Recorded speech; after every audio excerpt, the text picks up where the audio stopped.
Hei, bună!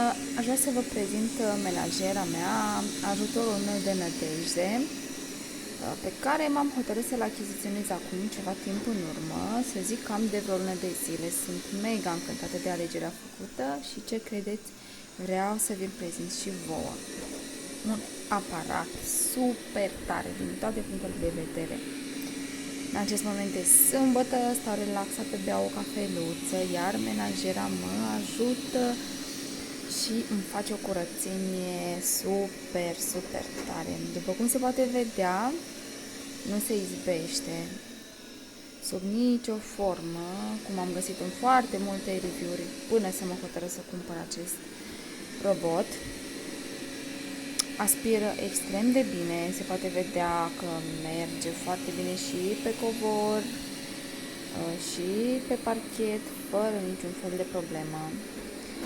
În urmă, covoarele rămân periate, aspiră extrem de bine, bateria ține fără niciun fel de probleme undeva la 200 de metri pătrați, fără să se oprească. Deci eu sunt extrem de încântată de achiziția făcută și vi-l recomand cu mare, mare drag. O să mai las câteva minute pentru a vedea cât de frumos își face harta.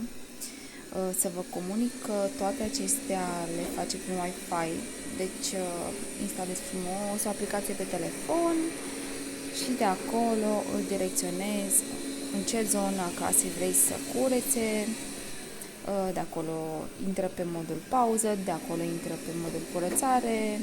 În momentul în care termină de aspirat, merge singur la stație. Ce pot să vă zic, este extrem, extrem de util și vi recomand. Vă spuneam, sunt extrem de încântată de alegerea făcută. Fără, dar și poate, voi fi dependentă de acest apărățel. Și acum, ca să vă pot și arăta puțin de tot aparatul, voi merge să îl pun pe pauză, îi dau o pauză și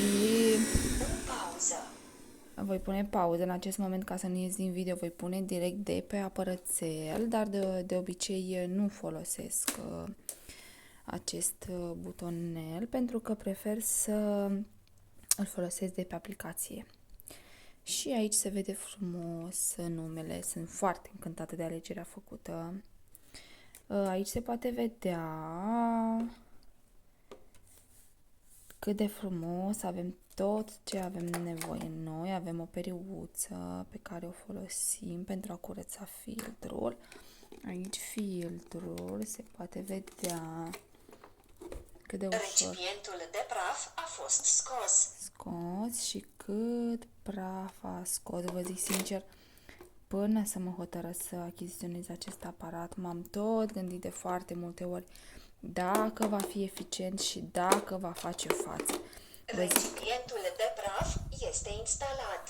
Vă zic fără niciun fel de grijă că își face toți bănuții și sunt extrem de încântată și vă recomand din suflet să vă luați acest ajutor de nădejde. Veți bea o cafea extrem de liniștită și nu o să vă pară rău niciun fel de minuțel și niciun fel de secundă. Vă pup cu mare drag!